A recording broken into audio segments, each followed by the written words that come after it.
Hello, and welcome to the Big Personality Test, a Child of Our Time special. Tonight, find out who you are with the help of this lovely lot. We'll be putting them and you to the test to reveal the truth about personality and the impact it has on your life. Over the next two programmes, you'll discover how your personality develops in childhood. How personality shapes your future. Ad sales, you are by far the most extrovert people in this place. How it affects what job you choose to do. I am now going to unveil to you our relationship maze. Have a look at this. And find out how knowing your personality could help you improve your relationships. Whoa, come back a bit. We'll be testing our Child of Our Time families here in our personality lab. I think you lot don't really like rules. And you can join in too to discover the truth about your personality. Are you ready to find out who you are?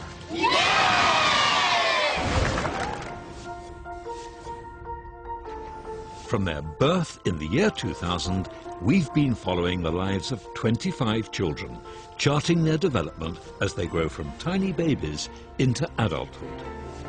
It's a 20-year mission to reveal how the interaction between our genes and our environment makes each of us unique. This is a landmark birthday for the children. Now they're 10, psychologists think that the personality they will have for life is formed and will influence every choice they make. So what has made all of them and all of us who we are? Welcome to our giant personality lab. In this programme, we're going to discover in experiments here and in films of the children how personality is formed in all of us. To celebrate the 10th anniversary of Child of Our Time, we've brought all of the children and their families together for the first time here in our personality lab. Although each of us has a different personality, many scientists think that there are actually only 5 basic traits that we all share. Openness. It's all about creativity and thinking outside the box. Conscientiousness describes how well we plan and how hard we work. Extroversion. Extroverts are outgoing, chatty, thrill seekers. Agreeableness. It's all about how well we get on with other people. And neuroticism measures how we experience negative emotions like fear, guilt and sadness. If you want to find out who you are, you can join in with our experiments here in the lab or take the big personality test after the programme. We'll tell you how then. A record-breaking 200,000 of you have already taken part, with participants from as far afield as the Channel Islands to the Shetlands. It's the biggest personality test ever conducted in the UK. It's given us a unique insight into the nation's personality, and we'll be revealing the results throughout the next hour. Our families have all filled out the personality questionnaire too, and we'll be giving them their results at the end of the programme. But first, it's time for a test. And the first personality trait we're going to investigate is extroversion. Now, for this test, all our families need to start off licking a piece of gum tape. Get licking, everyone! Now, extroverts are exuberant and outgoing. Are you the life and soul of a party, a bit of a thrill seeker? Or maybe you relish your own company and tend to shy away from the crowd? Well, believe it or not, this test should sort out the extroverts from the introverts. If you want to, you can try this at home and see if it works. Use any piece of paper, just lick as far as you can in one go. Everyone should have licked their tape by now. So, what I want you to do is tear off the wet bit and show us. So far, so good. We've got a record of how much saliva our guinea pigs normally produce, but are there differences between extroverts and introverts? We should be able to tell this by using a very scientific piece of equipment. Well, it's a lemon. Now, for the science bit, what you're going to do is drop a couple of drops of lemon juice onto your tongue. Then you're going to do it all over again. And we're going to see if you produce more saliva. Swirl it around, swirl it around. OK, lick. Go on then. Off you go. So how will the lemon juice show a difference between the extroverts and the introverts? You're right. We'll find out what it means in a moment. But whilst they're busy, we're going to catch up with two of our children to find out how extroversion develops.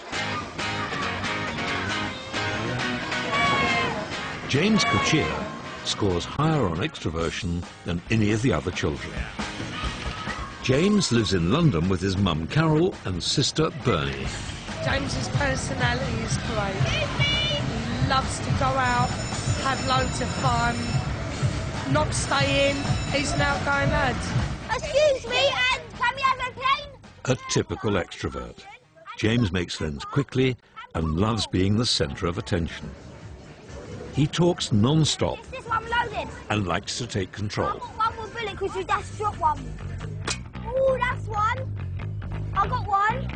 And he throws himself into life, seeking out thrills wherever he can find them. Faster!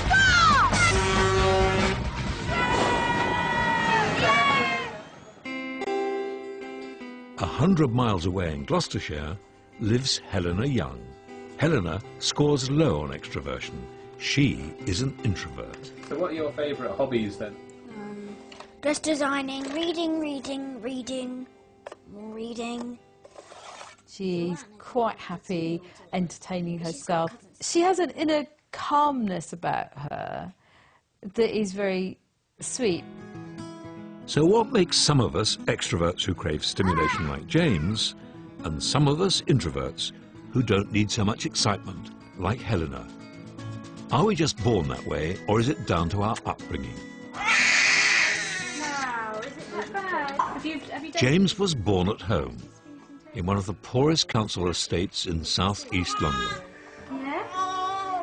I'm proud of my baby son. For Mum Carol and Dad Jamie, James's fun-loving temperament was very obvious from early on. Is that funny?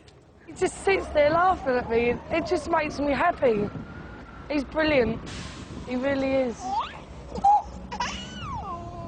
When we tested Carol's personality, she was also an extrovert. I think James takes after me. I think his dad, he don't really like going out much.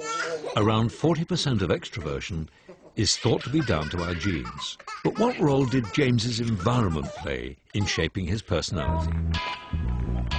Peace sake, James! The home James grew up in was always full of visitors, a place where you had to be loud and assertive just to make yourself heard. It's always like a madhouse here. But there could be another reason why it became important for James to surround himself with friends. Carol's relationship with James's dad didn't last. When James was 3, Carol met a new partner, but he was violent. He stole from them. Look, I saw this gun. He even kidnapped James. They had the police helicopter looking out for him. He had a knife in his pocket. How do you know that? Because I saw it. And he took it out. God, I just felt sick. I was all shaking and that, you know, really nervous and that, and scared. We ain't safe here. No. The family were forced to flee to a women's refuge before being rehoused in a different area. It's our house. Hey, our new house! Our groundbreaking nationwide online personality test has revealed some remarkable facts. People who've experienced a traumatic event in childhood tend to score higher in extroversion. Extroverts like James are also more likely to have grown up in a single-parent home. I reckon it's to do with me going through domestic violence, is why James is like he is. And then she does this. She's like this. She's like off when someone bashes her. She's like off. It's He funny. witnessed it and he was scared and didn't know what to do and that. Didn't know how to help his mum.